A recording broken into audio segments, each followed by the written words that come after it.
Hello and welcome back to Newsmin. It's the 20th of April 2013 and right now it's time for a quick general gaming news update. In this episode we're having a look at what I guess you could call Guild Wars 2 news in the form of Rytlock's Critter Rampage game, the reveal of The Evil Within from Bethesda, Starbound's ridiculously popular pre-order offers and stretch goals, and a whole lot more. Starting with Rytlock's Critter Rampage. Remember that Super Adventure Box commercial that ArenaNet released on April Fool's Day? You know, the one with the boy beating what seems to be a 16-bit platform game featuring Rytlock Brimstone right before the real Rytlock Brimstone busts up into his room? Well, it turns out the game the boy was playing in the commercial is called Rytlock's Critter Rampage, and it's a real thing. You can play it right the heck now in your browser. The insanely challenging retro platformer was thought up by Deli Sartika. It features 2 difficulty modes, 10 secret treasures, and 4 special endings. I personally can't get enough of it, and I definitely can't get enough of the fact that ArenaNet keep giving us free content. Sure, this isn't actually content for Guild Wars 2, but that's a good thing, in this case at least. It just means that everyone out there can play and enjoy it. Check it out below and let me know how you fare on Rytlock difficulty.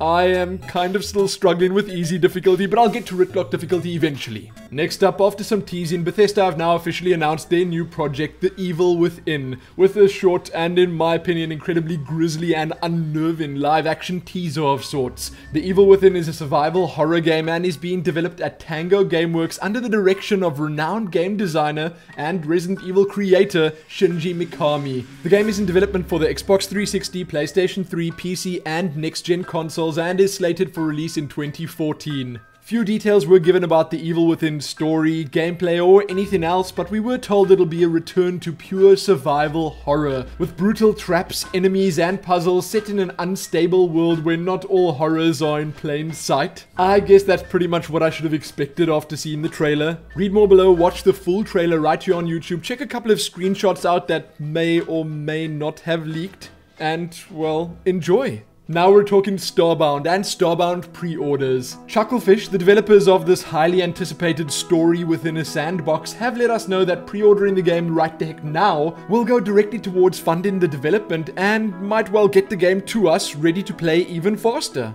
The pre-order system being used is exactly like what we know and love over on Kickstarter, with different tiers of purchases ranging from $15 all the way up to $2,000. Over $750,000 have been raised thus far from over 30,000 backers, and those stretch goals are being demolished kinda quickly. We've already unlocked or earned a new race, fossils, and we're heading for starter pets at $1 million. Starbound is set to release later this year, and you can read a whole lot more about it below if you're interested. Also, be sure to let me know which of those pre-order options you went for. Before jumping into the smalls, we're going to have a look at a few interesting extras, like this here live-action trailer for Far Cry 3 Blood Dragon. It sees Commander Bolt Lightning and his android sidekick face off against a deadly cyber virus. Definitely worth a watch, if only because of how ridiculous it is. Then have some wine, grab a blanket and curl up in front of your computer for the new official Leviathan Warships jazzy pre-order trailer.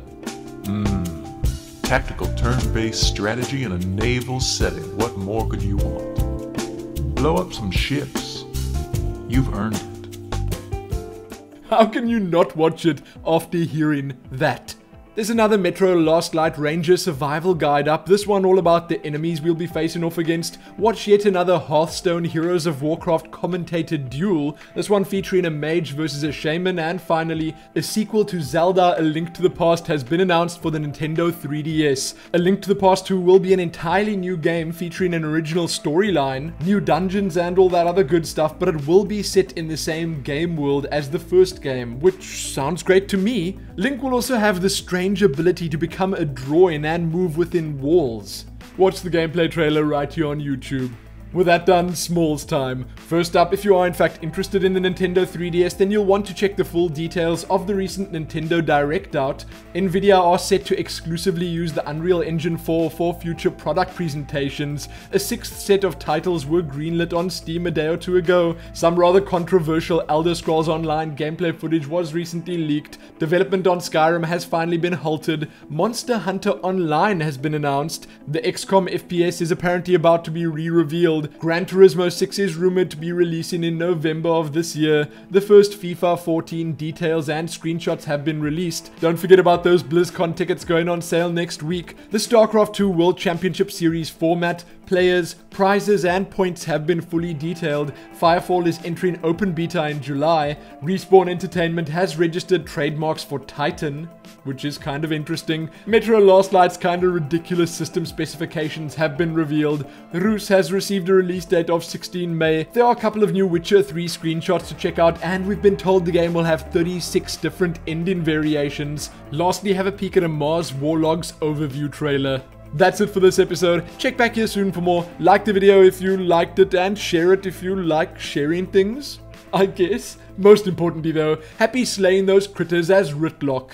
Happy that.